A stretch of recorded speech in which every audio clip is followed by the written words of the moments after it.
Libertação Francisco Cândido Xavier. Ditado pelo Espírito André Luiz. Ante as portas livres.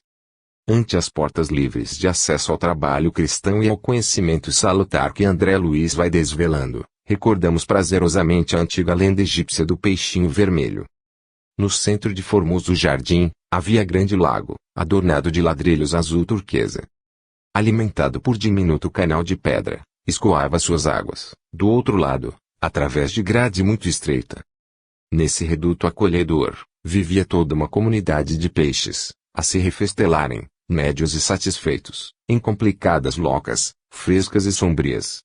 Elegeram um dos concidadãos de Barbatanas para os encargos de rei, e ali viviam, plenamente despreocupados, entregue-lhe a preguiça. Junto deles, porém, havia um peixinho vermelho, menosprezado de todos. Não conseguia pescar a mais leve larva, nem refugiar-se nos nichos barrentos. Os outros, vorazes e gordalhudos, arrebatavam para si todas as formas larvárias e ocupavam, displicentes, todos os lugares consagrados ao descanso. O peixinho vermelho que nadasse e sofresse. Por isso mesmo era visto, em correria constante, perseguido pela canícula ou atormentado de fome. Não encontrando pouso no vastíssimo domicílio, o pobrezinho não dispunha de tempo para muito lazer e começou a estudar com bastante interesse. Fez o inventário de todos os ladrilhos que enfeitavam as bordas do poço, arrolou todos os buracos nele existentes e sabia, com precisão, onde se reuniria a maior massa de lama por ocasião de aguaceiros.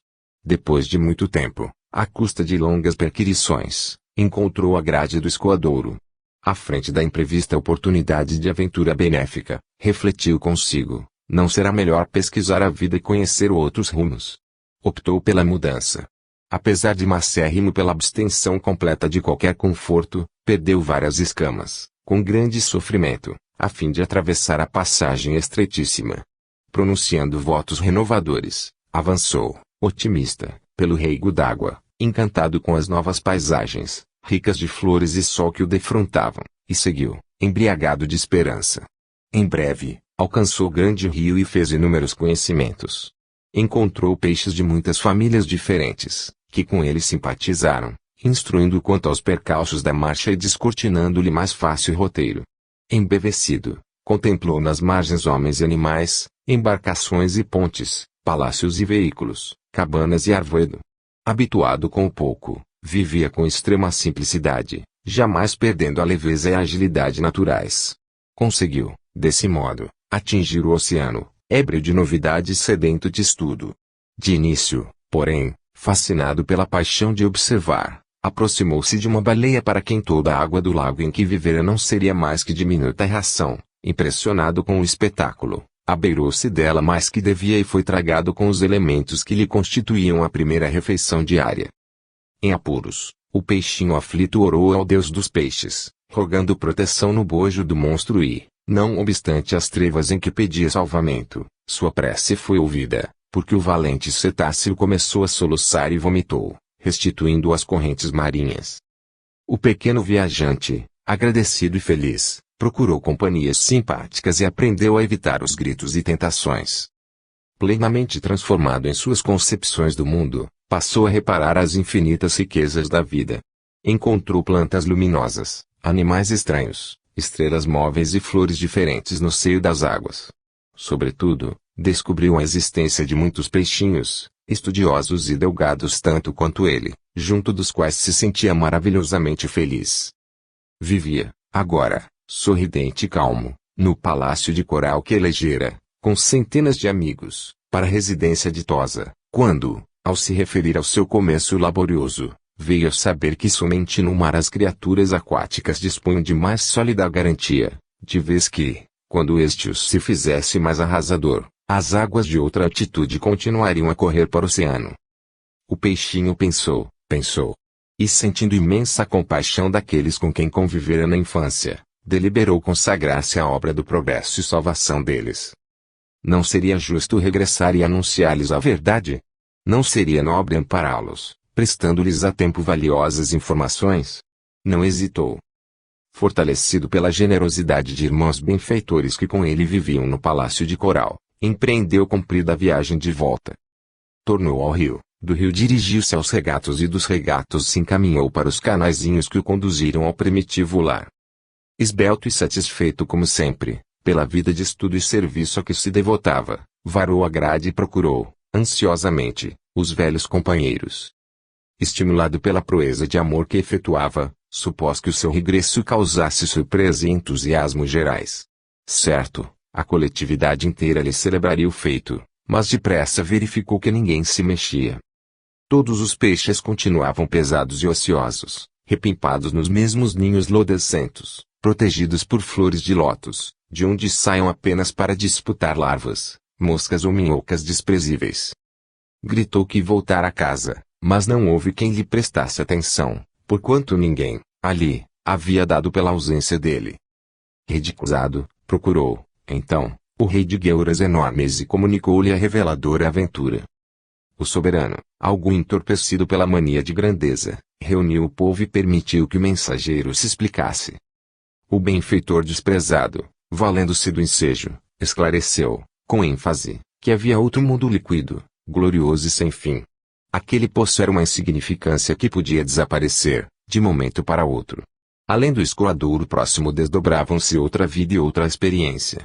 Lá fora, corriam regatos ornados de flores, rios caudalosos repletos de seres diferentes e, por fim, o mar, onde a vida aparece cada vez mais rica e mais surpreendente.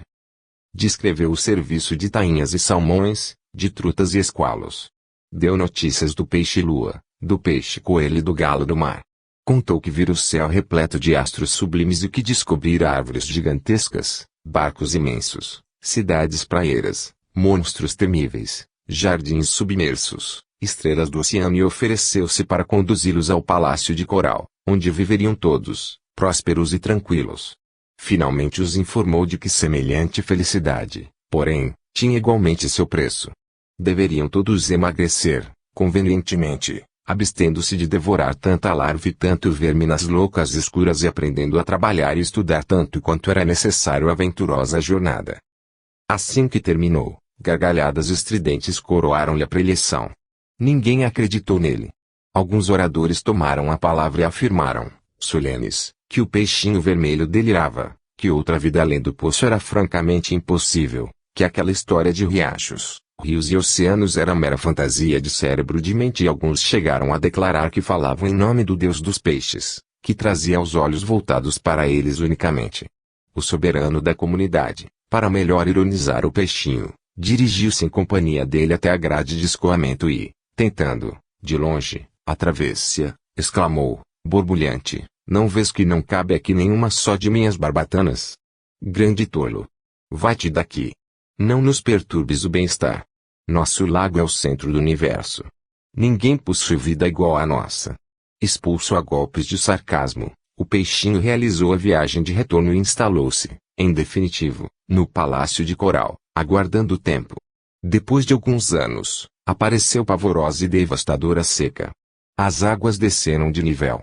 E o poço onde viviam os peixes pachorrentos e vaidosos esvaziou-se, compelindo a comunidade inteira a perecer, atolada na lama.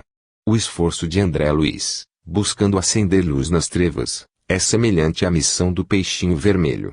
Encantado com as descobertas do caminho infinito, realizadas depois de muitos conflitos no sofrimento, volve aos recôncavos da crosta terrestre, anunciando aos antigos companheiros que, além dos cubículos em que se movimentam, resplandece outra vida, mais intensa e mais bela, exigindo, porém, acurado aprimoramento individual para a travessa da estreita passagem de acesso às claridades da sublimação.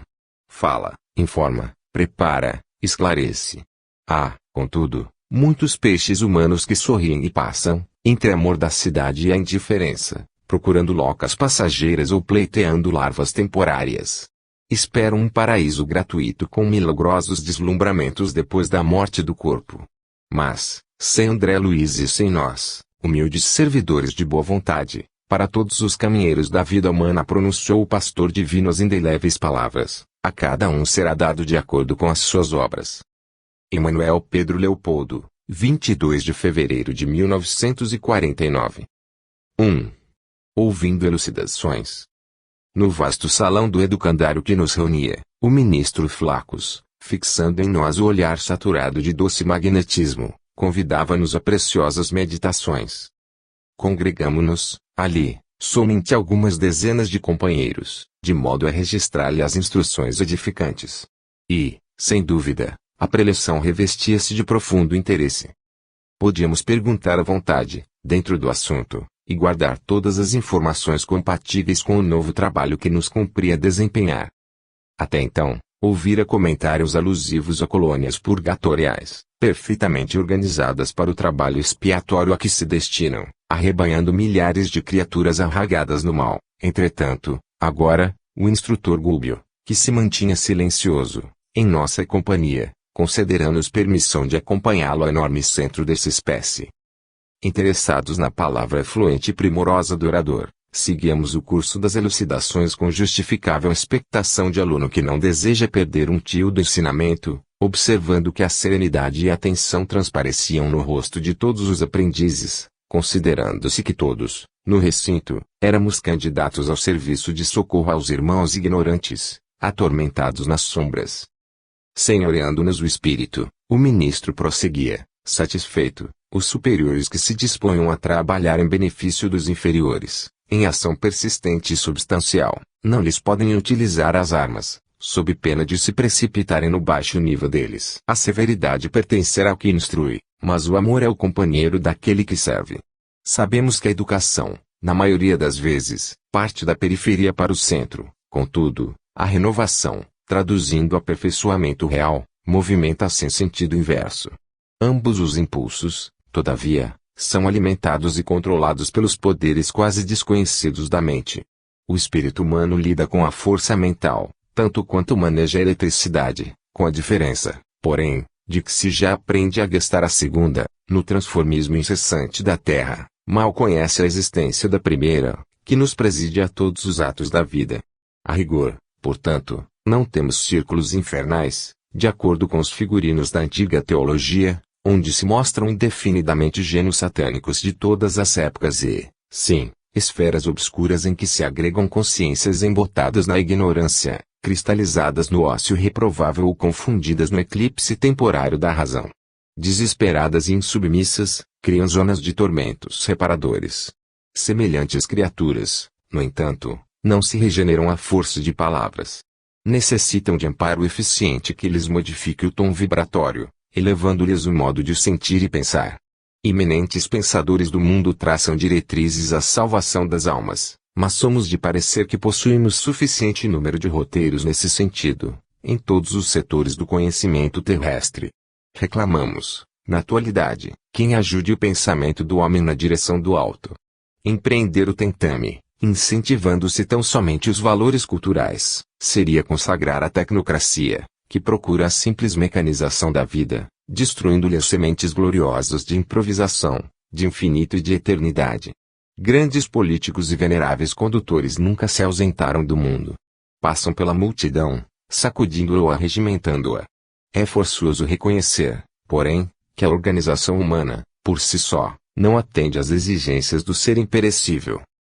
Péricles, o estadista que legou seu nome a um século, realiza edificante trabalho educativo, junto dos gregos, entretanto, não lhes atenua a belicosidade e os pruridos de hegemonia, sucumbindo ao assédio de aflitivo desgosto. Alexandre, o Conquistador, organiza vastíssimo império, estabelecendo uma civilização respeitável, no entanto, não impede que os seus generais prossigam em conflitos sanguinolentos, difundindo o saque e a morte. Augusto, o Divino, unifica o Império Romano em sólidos alicerces, concretizando avançado programa político em benefício de todos os povos, mas não consegue banir de Roma o desvario pela dominação a qualquer preço.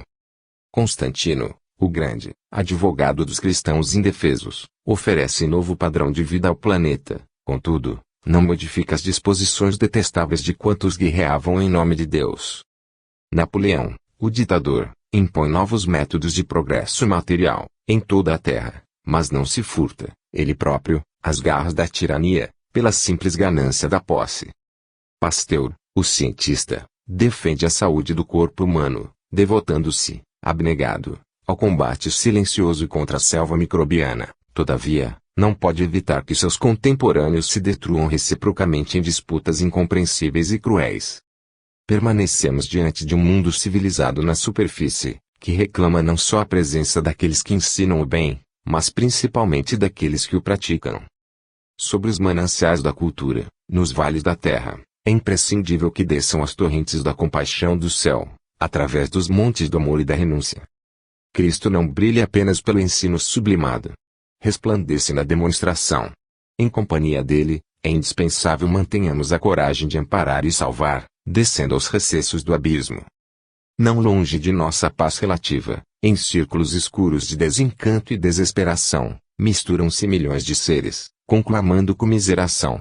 Por que não acender piedosa luz, dentro da noite em que se mergulham, desorientados? Por que não semear esperança entre corações que abdicaram da fé em si mesmos? À frente, pois, de imensas coletividades em dolorosa petição de reajustamento, faz-se inadiável auxílio restaurador. Somos entidades ainda infinitamente humildes e imperfeitas para nos candidatarmos, de pronto, à condição dos anjos. Comparada à grandeza, inabordável para nós, de milhões de sóis que obedecem a leis soberanas e divinas, em pleno universo, a nossa Terra, com todas as esferas de substância ultrafísica que a circundam, pode ser considerada qual laranja minúscula, perante o Himalaia, e nós outros, confrontados com a excelsitude dos espíritos superiores, que dominam na sabedoria e na santidade, não passamos, por enquanto, de bactérias, controladas pelo impulso da fome e pelo magnetismo do amor. Entretanto, guindados às singelas culminâncias da inteligência, somos micróbios que sonham com o crescimento próprio para a eternidade. Enquanto o homem, nosso irmão, desintegra assombramento as formações atômicas, nós outros, distanciados do corpo denso, estudamos essa mesma energia através de aspectos que a ciência terrestre, por agora, mal conseguiria imaginar. Caminheiros, porém, que somos do progresso infinito, principiamos apenas, ele nós, a sondar a força mental, que nos condiciona as manifestações nos mais variados planos da natureza. Encarcerados ainda na lei de retorno, temos efetuado multisseculares recapitulações, por milênios consecutivos. Expressando-nos coletivamente, sabemos hoje que o espírito humano lida com a razão há, precisamente, 40.000 anos. Todavia, com o mesmo furioso ímpeto com que o homem de Neandertal aniquilava o companheiro, a golpes de sílex, o homem da atualidade, classificada de gloriosa era das grandes potências, extermina o próprio irmão a tiros de fuzil. Os investigadores do raciocínio, ligeiramente tisnados de princípios religiosos, identificam tão somente, nessa anomalia sinistra, a renitência da imperfeição e da fragilidade da carne, como se a carne fosse permanente individuação diabólica, esquecidos de que a matéria mais densa não é senão o conjunto das vidas inferiores incontáveis, em processo de aprimoramento, crescimento e libertação. Nos campos da crosta planetária, queda-se a inteligência, qual se for anestesiada por perigos ou narcóticos da ilusão. No entanto, auxiliá-la-emos a sentir e reconhecer que o espírito permanece vibrando em todos os ângulos da existência. Cada espécie de seres, do cristal até o homem, e do homem até o anjo, abrange inumeráveis famílias de criaturas, operando em determinada frequência do universo. E o amor divino alcança-nos a todos, à maneira do sol que abraça os sábios e os vermes. Todavia, quem avança demora-se em ligação com quem se localiza na esfera próxima. O domínio vegetal vale-se do império mineral para sustentar-se e evoluir. Os animais aproveitam os vegetais na obra de aprimoramento. Os homens se socorrem de uns e outros para crescerem mentalmente e prosseguir adiante. Atritam os reinos da vida, conhecidos na terra, entre si. Torturam-se e entredevoram-se, através de rudes experiências, a fim de que os valores espirituais se desenvolvam e resplandeçam, refletindo a divina luz. Nesse ponto, o esclarecido ministro fez longa pausa, fitou-nos, bondoso, e continuou, mas, além do principado humano, para lá das fronteiras sensoriais que guardam ciosamente a alma encarnada, amparando-a com limitada visão e benéfico esquecimento, começa vasto império espiritual, vizinho dos homens. Aí se agitam milhões de espíritos imperfeitos que partilham, com as criaturas terrenas, as condições de habitabilidade da crosta do mundo. Seres humanos, situados na outra faixa vibratória, apoiam-se na mente encarnada, através de falanges incontáveis, tão semiconscientes na responsabilidade e tão incompletas na virtude, quanto os próprios homens. A matéria, congregando milhões de vidas embrionárias, é também a condensação da energia, atendendo aos imperativos do eu que lhe preside a destinação. Do hidrogênio às mais complexas unidades atômicas, é o poder do Espírito Eterno a alavanca diretora de prótons, nêutrons e elétrons, na estrada infinita da vida. Demora-se a inteligência corporificada no círculo humano em transitória região, adaptada às suas exigências de progresso e aperfeiçoamento, dentro da qual o protoplasma lhe faculta instrumentos de trabalho, crescimento e expansão. Entretanto, nesse mesmo espaço, alonga-se a matéria em outros estados, e, nesses outros estados, a mente desencanada, em viagem para o conhecimento e para a virtude, radica-se na esfera física, buscando dominá-la e absorvê-la, estabelecendo gigantesca luta de pensamento que ao homem comum não é dado calcular. Frustrados em suas aspirações de vaidoso domínio no domicílio celestial, homens e mulheres de todos os climas e de todas as civilizações, depois da morte, esbarram nessa região em que se prolongam as atividades terrenas e elegem instinto de soberania sobre a terra por única felicidade digna do impulso de conquistar. Rebelados filhos da providência, tentam desacreditar a grandeza divina, estimulando o poder autocrático da inteligência insubmissa e orgulhosa e buscam preservar os círculos terrestres para a dilatação indefinida do ódio e da revolta, da vaidade e da criminalidade, como se o planeta, em sua expressão inferior, lhes fosse paraíso único, ainda não integralmente submetido a seus caprichos, em vista da permanente discórdia reinante entre eles mesmos. É que, confinados ao berço escabroso da ignorância em que o medo e a maldade, com inquietudes e perseguições recíprocas, lhes consomem as forças e lhes inutilizam o tempo, não se apercebem da situação dolorosa em que se acham. Fora do amor verdadeiro, toda união é temporária e a guerra será sempre o estado natural daqueles que perseveram na posição de indisciplina. Um reino espiritual, dividido e atormentado, cerca a experiência humana, em todas as direções, intentando dilatar o domínio permanente da tirania e da força. Sabemos que o Sol opera por meio de radiações, nutrindo, maternalmente, a vida a milhões de quilômetros. Sem nos referirmos às condições da matéria em que nos movimentamos, lembremos-nos de que, em nosso sistema, as existências mais rudimentares, desde os cumes iluminados aos recôncavos das trevas, estão sujeitas à sua influenciação. Como acontece aos corpos gigantescos do cosmos, também nós outros, espiritualmente, caminhamos para o zênite evolutivo, experimentando as radiações uns dos outros.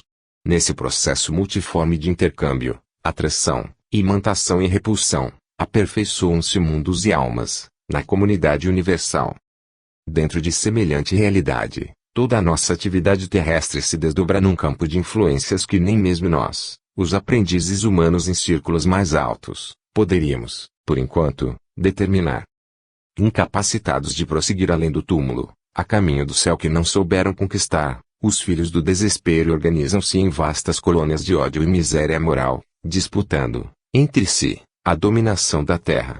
Conservam, igualmente, quanto ocorre a nós mesmos, largos e valiosos patrimônios intelectuais e, anjos decaídos da ciência, buscam, acima de tudo, a perversão dos processos divinos que orientam a evolução planetária.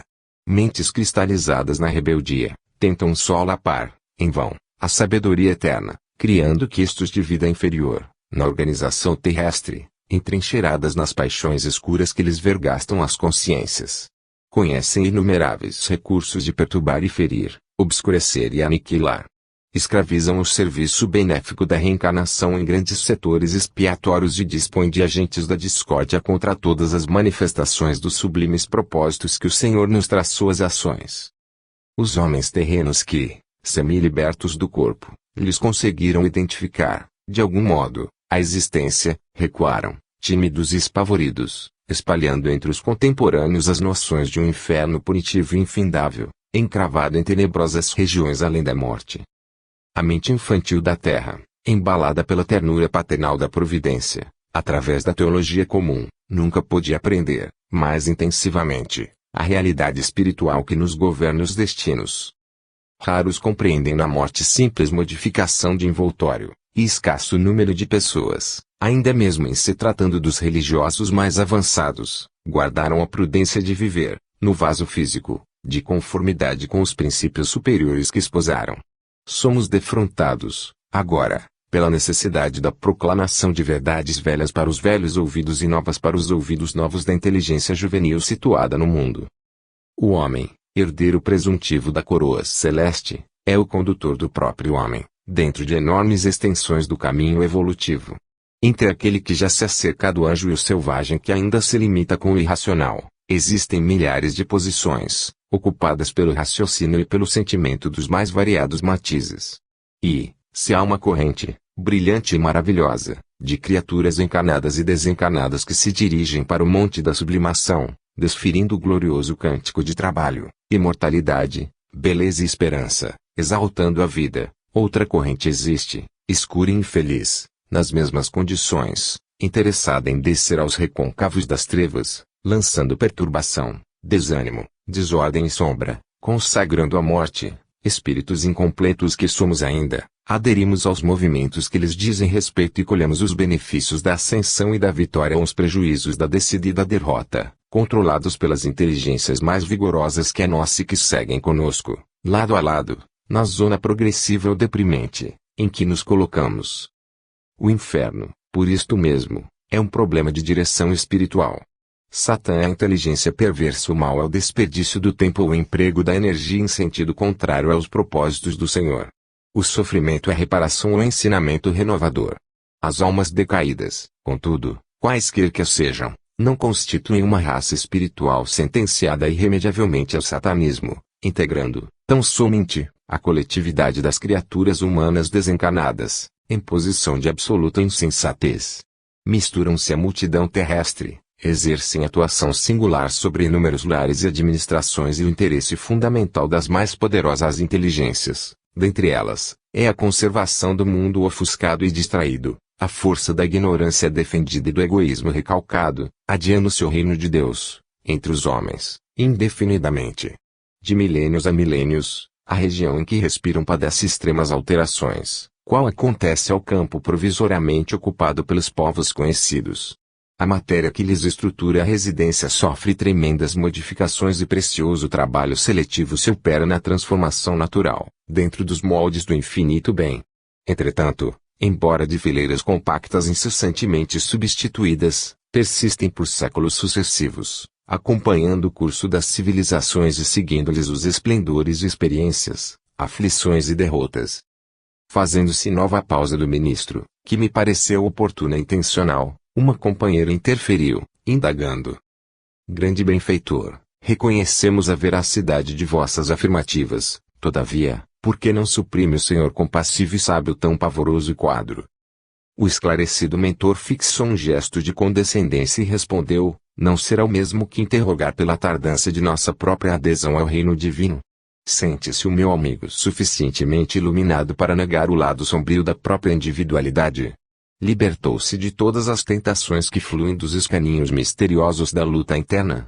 Não admite que o orbe possua os seus círculos de luz e trevas, qual acontece a nós mesmos, nos recessos do coração. E assim como duelamos em formidáveis conflitos por dentro, a vida planetária é compelida igualmente a combater nos recônditos ângulos de si mesma. Quanto à intervenção do Senhor, recordemo-nos de que os estudos desta hora não se prendem aos aspectos da compaixão e, sim, aos problemas da justiça. Nós outros e a humanidade militante na carne não representamos senão diminuta parcela da família universal, confinados à faixa vibratória que nos é peculiar. Somos simplesmente alguns bilhões de seres perante a eternidade. E estejamos convencidos de que se o diamante é lapidado pelo diamante, o mal só pode ser corrigido pelo mal. Funciona a justiça, através da injustiça aparente, até que o amor nasce e redima os que se condenaram a longas e dolorosas sentenças diante da boa lei. Homens perversos, calculistas, delituosos e inconsequentes são vigiados por gênios da mesma natureza, que se afinam com as tendências de que são portadores. Realmente, nunca faltou proteção do céu contra os tormentos que as almas endurecidas e ingratas semearam na terra e os numes guardiães não se despreocupam dos tutelados. No entanto, seria ilógico e absurdo designar um anjo para custodiar criminosos. Os homens encarnados, de maneira geral, permanecem cercados pelas escuras e degradantes irradiações de entidades imperfeitas e indecisas, quanto eles próprios, criaturas que lhes são invisíveis ao olhar, mas que lhes partilham a residência. Em razão disso, o planeta, por enquanto, ainda não passa de vasto crivo de aprimoramento, ao qual somente os indivíduos excepcionalmente aperfeiçoados pelo próprio esforço conseguem escapar, na direção das esferas sublimes. Considerando semelhante situação, o Mestre Divino exclamou perante o juiz, em Jerusalém: por agora, o meu reino não é daqui e, pela mesma razão, Paulo de Tarso, depois de lutas angustiosas, escreve aos Efésios que não temos de lutar contra a carne e o sangue, mas, sim, contra os principados, contra as potestades, contra os príncipes das trevas e contra as hostes espirituais da maldade, nas próprias regiões celestes. Além, pois, do reino humano, o império imenso das inteligências desencarnadas participa de contínuo no julgamento da humanidade. E entendendo a nossa condição de trabalhadores incompletos, detentores de velhas dificuldades e terríveis inibições, na ordem do aprimoramento iluminativo, cabe-nos preparar recursos de auxílio, reconhecendo que a obra redentora é trabalho educativo por excelência. O sacrifício do Mestre representou o fermento divino, levedando toda a massa. É por isto que Jesus, acima de tudo, é o doador da sublimação para a vida imperecível. Absteve-se de manejar as paixões da turba, visto reconhecer que a verdadeira obra salvacionista permanece radicada ao coração, e distanciou-se dos decretos políticos, não obstante reverenciá-los com inequívoco respeito à autoridade constituída, por não ignorar que o serviço do reino celeste não depende de compromissos exteriores, mas do individualismo afeiçoado à boa vontade e ao espírito de renúncia em benefício dos semelhantes. Sem nosso esforço pessoal no bem, a obra regenerativa será adiada indefinidamente, compreendendo-se por precioso e indispensável nosso concurso fraterno para que irmãos nossos, provisoriamente impermeáveis no mal, se convertam aos desígnios divinos, aprendendo a utilizar os poderes da luz potencial de que são detentores. Somente o amor sentido, crido e vivido por nós provocará a eclosão dos raios de amor em nossos semelhantes. Sem polarizar as energias da alma na direção divina, ajustando-lhes o magnetismo ao centro do universo, todo o programa de redenção é um conjunto de palavras, pecando pela improbabilidade flagrante. O ministro sorriu para nós, expressivamente, e concluiu, ter sido bastante claro. Transbordava de todos os rostos o desejo de ouvi-lo por mais tempo. No entanto, Flacos, aureolado de luz, desceu da tribuna e pôs-se a conversar familiarmente conosco. A preleção fora encerrada. As considerações ouvidas despertavam em mim o máximo interesse. No entanto, era preciso aguardar nova oportunidade para mais amplos esclarecimentos. 2. A palestra do instrutor. Ao nos retirarmos do educandário, o instrutor Gúbio, pousando sobre Eloy, o nosso companheiro, e sobre mim, os olhos lúcidos, acentuou. Para muitas criaturas, é difícil compreender a regimentação inteligente dos espíritos perversos. Entretanto, é lógica e natural. Se ainda nos situamos distantes da santidade, não obstante os propósitos superiores que já nos orientam, que dizer dos irmãos infelizes que se deixaram prender, sem resistência, às teias da ignorância e da maldade. Não conhecem região mais elevada que a esfera carnal, a que ainda se ajustam por laços vigorosos. Enleados em forças de baixo padrão vibratório, não apreendem a beleza da vida superior e, enquanto mentalidades frágeis e enfermiças se dobram humilhadas, os gênios da impiedade lhes traçam diretrizes, enfileirando-as em comunidades extensas e dirigindo-as em bases escuras de ódio aviltante e desespero silencioso. Organizam, assim, verdadeiras cidades, em que se refugiam falanges compactas de almas que fogem, envergonhadas de si mesmas, ante quaisquer manifestações da divina luz. Filhos da revolta e da treva aí se aglomeram, buscando preservar-se e escorando-se, aos milhares, uns nos outros. Auscultando-nos a surpresa manifesta, o instrutor prosseguiu, respondendo-nos às arguições íntimas. Tais colônias perturbadoras devem ter começado com as primeiras inteligências terrestres entregues à insubmissão e indisciplina, ante os ditames da paternidade celestial. A alma caída em vibrações desarmônicas, pelo abuso da liberdade que lhe foi confiada, precisa tecer os fios do reajustamento próprio e milhões de irmãos nossos se recusam a semelhante esforço, ociosos e impenitentes, alongando o labirinto em que muitas vezes se perdem por séculos. Inabilitados para a jornada imediata, rumo ao céu, em virtude das paixões devastadoras que os magnetizam, arrebanham-se de conformidade com as tendências inferiores em que se afinam, ao redor da crosta terrestre, de cujas emanações e vidas inferiores ainda se nutrem, qual ocorre aos próprios homens encarnados. O objetivo essencial de tais exércitos sombrios é a conservação do primitivismo mental da criatura humana, a fim de que o planeta permaneça, tanto quanto possível, sob seu jugo tirânico. As observações de Gubbel escaldavam meu cérebro. Eu também havia passado pelos baixos círculos da vida, depois do transe corporal. Entretanto, não identificar a existência dessas condensações organizadas de entidades malignas do campo espiritual, embora ouvisse, em muitas ocasiões, impressionantes comentários em torno delas.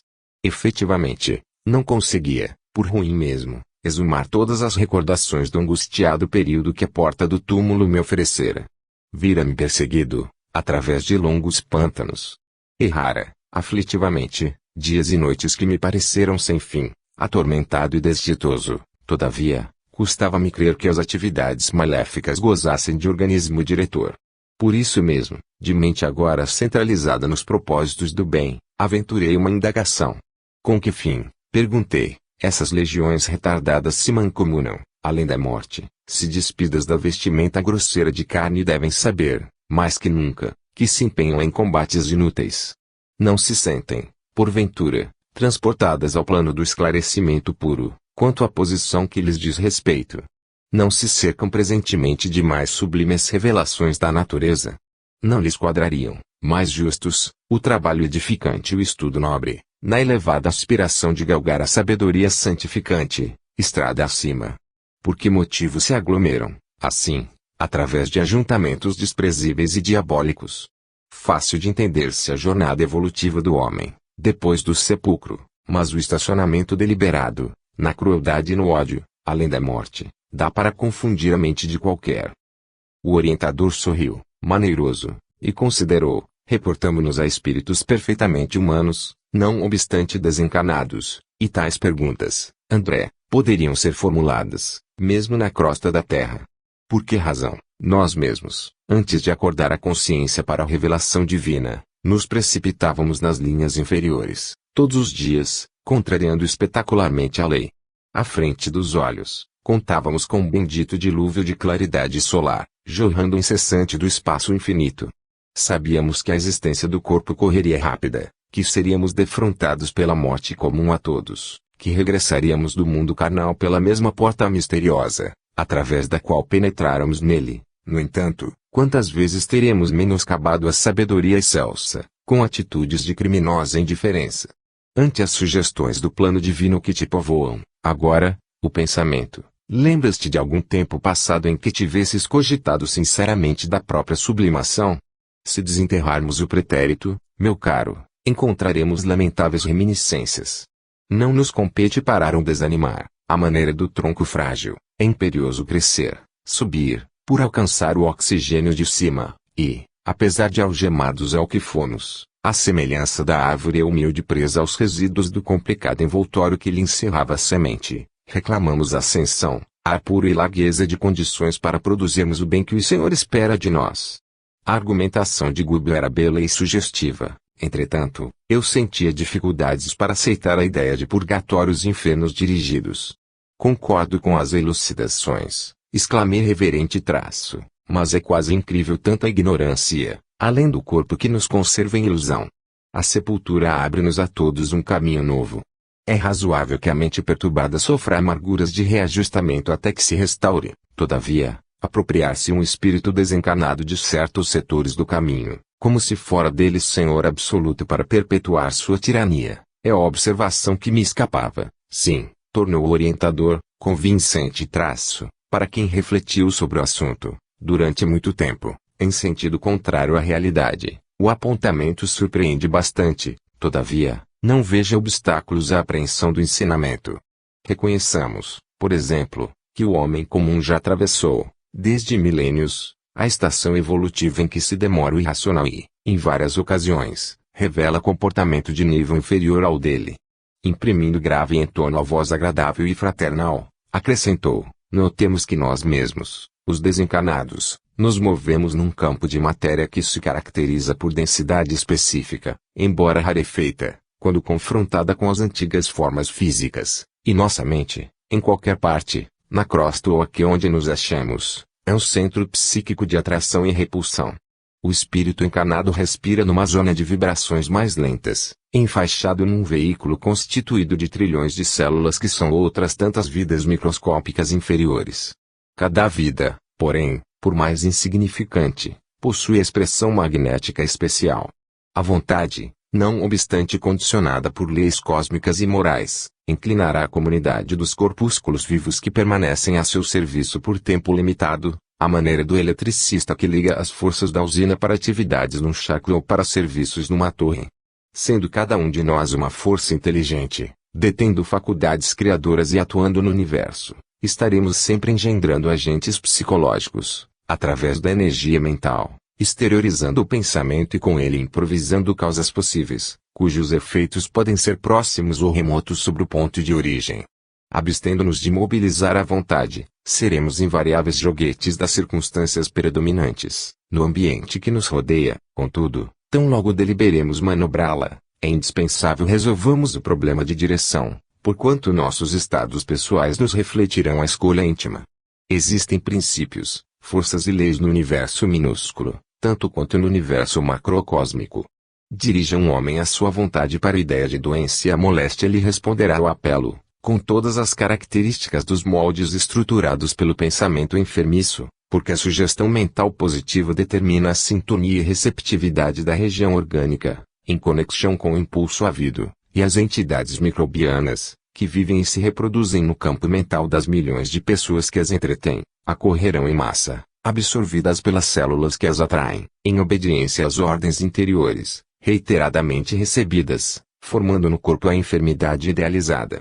Claro que nesse capítulo temos a questão das provas necessárias, nos casos em que determinada personalidade renasce, atendendo a impositivos das lições expiatórias, mas, mesmo aí, o problema de ligação mental é infinitamente importante, porquanto o doente que se compraz na aceitação e no elogio da própria decadência acaba na posição de excelente incubador de bactérias e sintomas mórbidos, enquanto que o espírito em reajustamento, quando reage, valoroso, contra o mal, ainda mesmo que benéfico e merecido, encontra imensos recursos de concentrar-se no bem, integrando-se na corrente de vida vitoriosa registrava as explicações, profundamente edificado, e, não obstante a longa pausa que se fez espontaneamente, não ousei interromper o curso da argumentação a fim de não quebrar a linha do pensamento.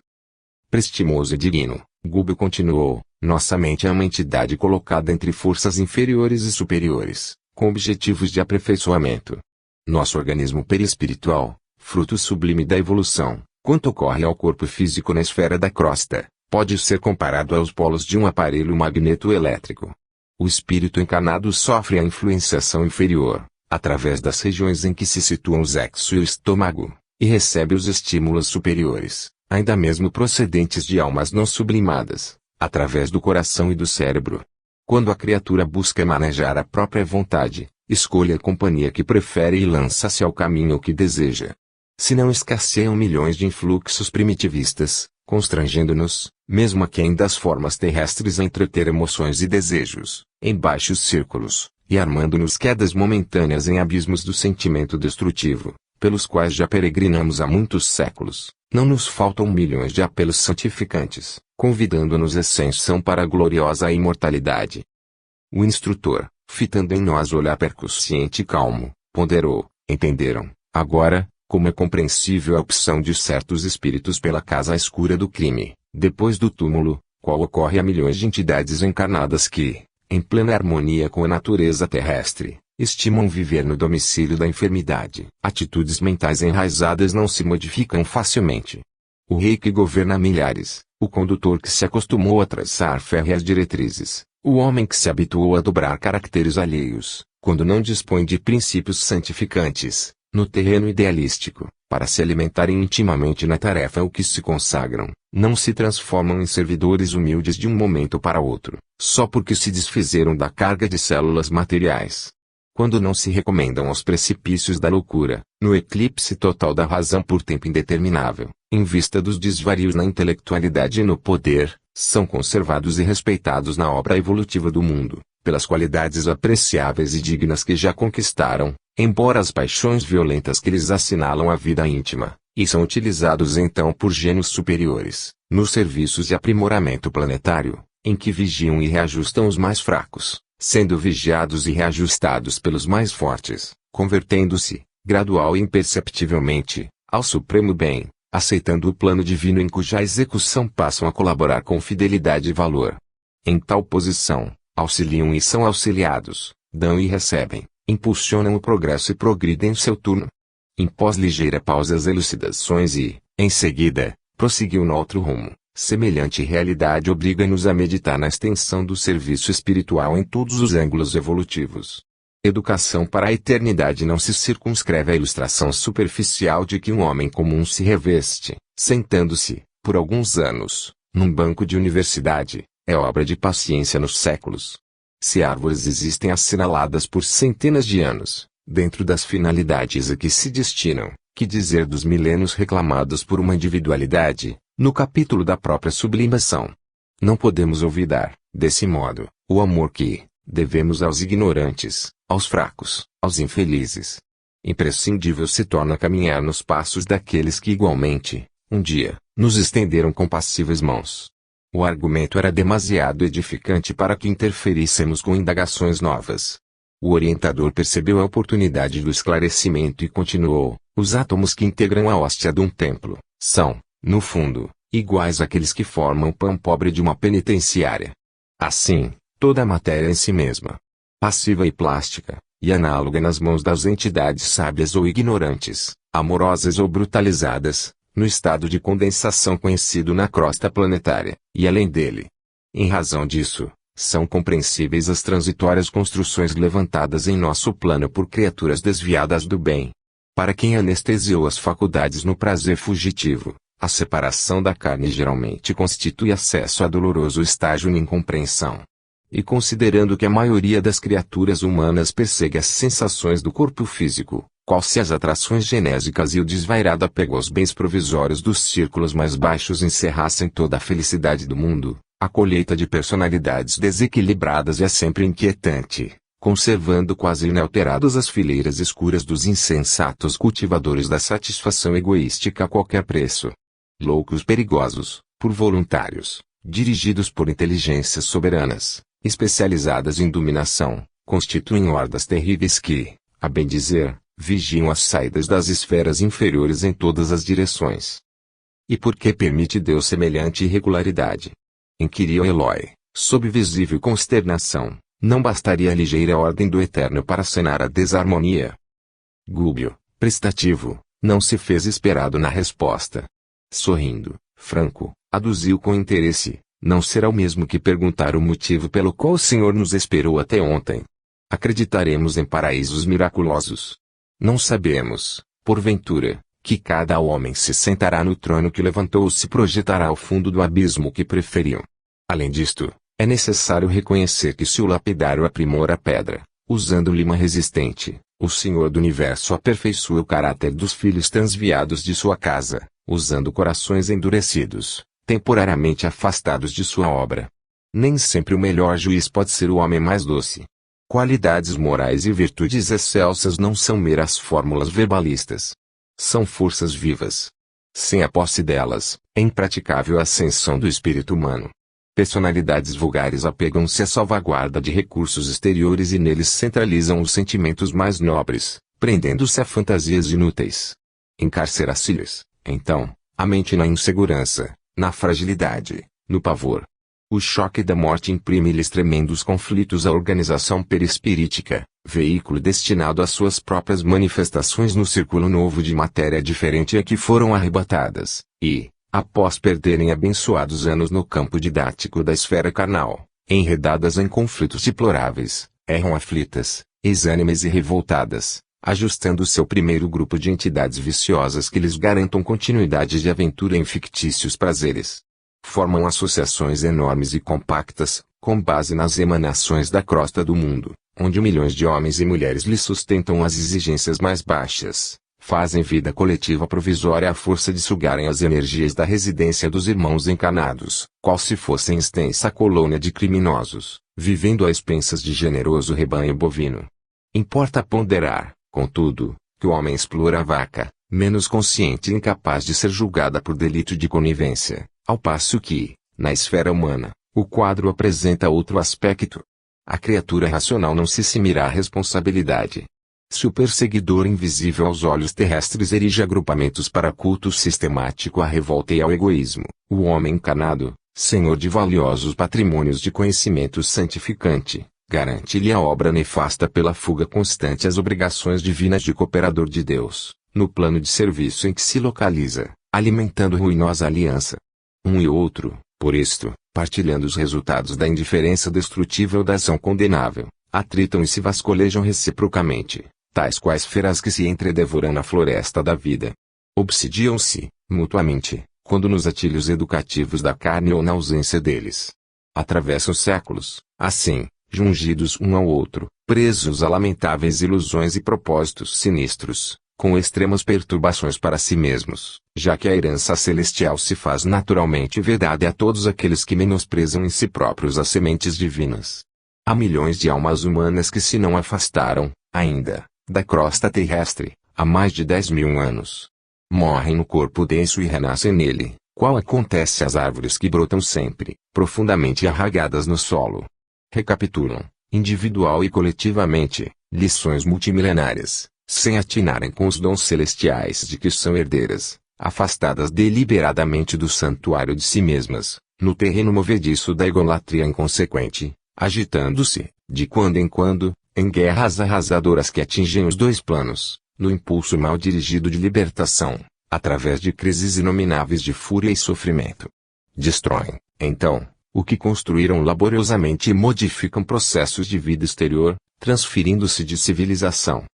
O instrutor, sentindo a profunda atenção com que lhe seguíamos a palavra, acentuou, depois de leve pausa. Todavia, no fluir e refluir das eras numerosas, os filhos do planeta que se conservam atentos às determinações divinas, livres da antiga escravidão à miséria moral, tornam o ambiente escuro do cativeiro que já abandonaram, a fim de ampararem os irmãos ignorantes e desvairados, em sublime trabalho de compaixão. Formam as vanguardas do Cristo nos mais diversos pontos do globo, e, aos milhões, sob o patrocínio dele, operam no amor e na renúncia, avançando, dificilmente embora, humanidade adentro, enfrentando a ofensiva incendiária e exterminadora, com as bênçãos da luz celeste. A exposição não podia ser mais clara. Eloy, contudo, observou, assombrado. Quem diria, na Terra, nosso velho domicílio, que a vida infinita se estenderia, assim, estranha e ameaçadora? Sim, concordou o orientador traço, porém a ortodoxia no mundo costuma ser o cadáver da revelação. Argumentos teológicos de milênios obstruem os canais da inteligência humana, quanto às realidades divinas. Mas a criatura prosseguirá na tarefa de autodescobrimento. A força mental, na luta comum, permanece restrita ao círculo acanhado da personalidade egoística, copiando o molusco algemado à concha, e sabemos que semelhante energia, patrimônio eterno com que nos sublimamos ou viciamos, emite raios criadores sobre a matéria passiva que nos cerca, dependendo de nós a direção que venha tomar. Se milhões de raios luminosos formam um astro brilhante, é natural que milhões de pequeninos desesperos integrem um inferno perfeito. Herdeiros do poder criador, geraremos forças afins conosco, onde estivermos. Não será tudo isso perfeitamente inteligível? É por esta razão que o Senhor mandou constar no livro divino o seu aviso celestial: eis que estou à porta e bato. Se alguém abre a porta viva da alma, haverá realmente o colóquio redentor, entre o mestre e o discípulo. O coração é tabernáculo e a sublimação das potências que o integram é a única via de acesso às esferas superiores. O devotado orientador fixou o gesto de quem dava término oportuno às explicações, sorriu, benévolo, e interrogou: qual de nós cometeria o absurdo de exigir voo ao balão cativo? A mente humana, enraizada nos interesses mais fortes da Terra, não detém outro símbolo. Calamo-nos, atendidos em nossa fome de elucidações. Colhéramos ali, na conversação de alguns minutos, precioso material de observação para longo tempo. Prosseguíamos, agora, em silêncio, estáticos ante a beleza imponente da noite, maravilhosamente constelada. Vento brando sussurrava cânticos sem palavras na folhagem leve e grupos de amigos, que nos defrontavam de instante a instante, mostravam no olhar a mesma doce felicidade que transbordava do arvoredo florido. E assim, banhados em comoções inesquecíveis, buscamos o santuário em que receberíamos instruções para serviço próximo, inundados de confiança e alegria, na posição de trabalhadores jubilosos que caminhassem contentes para a luta, como se avançassem, felizes, para uma festa de luz. 3. Entendimento. O zimbório estrelado, aos raios liriais da lua, espalhava em torno vibrações de beleza inexprimível, semeando esperança, alegria e consolo. Informado quanto aos objetivos que nos conduziriam à crosta, com escalas por uma colônia purgatorial de vasta expressão, valia-me da hora amena para aproveitar a convivência com o instrutor, tentando arrancar-lhe observações que vinham sempre revestidas de preciosos ensinamentos. E admirável pensar, aventurei respeitosamente, que se formam verdadeiras expedições em nossa esfera para atender a simples caso de obsessão. Os homens encanados, redarguiu o orientador com certa vacuidade no olhar, qual se trouxesse a alma presa a imagens fugidias do pretérito, não suspeitam a extensão dos cuidados que despertam em nossos círculos de ação. Somos todos, eles e nós, corações imantados uns aos outros, na forja de benditas experiências. No romance evolutivo e redentor da humanidade, cada espírito possui capítulo especial. Ternos e ríspidos laços de amor e ódio, simpatia e repulsão, acorrentam-nos reciprocamente. As almas corporificadas na crosta aguardam-se em passageiro sono, com esquecimento temporário enquanto as atividades pregressas banham-se nos tingidos antigos, cujas águas lhes facultam, durante certo tempo, valiosa segurança para retorno a oportunidades de elevação. Todavia, enquanto se mergulham em ouvido benéfico, demoramo-nos por nossa vez, em abençoada vigília. Os perigos que nos ameaçam os entes amados de agora ou de épocas que o tempo consumiu, desde muito, não nos deixam impassíveis. Os homens não se acham sozinhos na estreita senda de provas salutares em que se confinam. A responsabilidade pelo aperfeiçoamento do mundo compete-nos a todos. Esclarecido, com respeito à jovem senhora que nos cabia socorrer, aduzi, reverente. A enferma, a cuja assistência fomos admitidos, está por exemplo em vosso passado espiritual. Sim, confirmou Gúbio, humilde traço. Aliás, não fui designado para servir no caso de Margarida, a doente que nos compele a breve expedição do momento, apenas porque houvesse sido minha filha em eras recuadas. Em cada problema de socorro, é imprescindível considerar as várias partes em jogo. Em virtude do enigma de obsessão que nos propomos resolver, somos levados a buscar todas as personalidades que compõem o quadro de serviço. Perseguidores e perseguidos entrelaçam-se, em cada processo de auxílio, em grande expressão numérica. Cada espírito é um elo importante em extensa região da corrente humana. Quanto mais crescemos em conhecimentos e aptidões, amor e autoridade, maior é o âmbito de nossas ligações na esfera geral. Almas existem que se veem sob o interesse de milhões de outras almas. Enquanto os movimentos da vida se estendem, harmoniosos, sob os ascendentes do bem, as dificuldades não chegam a surgir. Contudo, quando a perturbação se estabelece, não é fácil desfazer obstáculos porque, em tais circunstâncias é indispensável procedamos com absoluta imparcialidade dando a cada um quanto lhe caiba. O homem terrestre, mormente nos dias tormentosos, costuma ver somente o seu lado, mas, acima da justiça comum, propriamente considerada, outros tribunais mais altos funcionam. Em razão disso, todos os casos de desarmonia espiritual na Terra movem aqui extensa rede de servidores que passam a tratá-los, sem inclinações pessoais, em bases do amor que Jesus exemplificou e, nessas ocasiões, preparamo-nos a satisfazer todos os imperativos de trabalho salvacionista que a tarefa nos impõe ou proporcione, dentro das atividades que lhes são conexas. A essa altura da instrutiva conversação, chegamos a gracioso templo. Nesse doce recanto consagrado à materialização de entidades sublimes, a luz suave da noite calma como que se fazia mais bela. As vibrações constantes das preces, aí emitidas por vários séculos, tinham criado em torno da edificação prodigioso clima de encantamento. Melodias celeste derramava-se a surdina e as flores delicadas do átrio pareciam corresponder aos sons cristalinos, variando no brilho e na cor, quase que imperceptivelmente. Eu trazia o coração ao preço, como se a felicidade das últimas horas, em que ouvira tão confortadoras e tão graves reflexões atinentes à extensão do mundo e da vida, me aproximasse à insignificância pessoal da grandeza divina, e lágrimas tranquilas inundaram meu rosto. O instrutor tomou-nos à frente e, juntos, penetramos o jardim que circundava o aprazível santuário. Alguns irmãos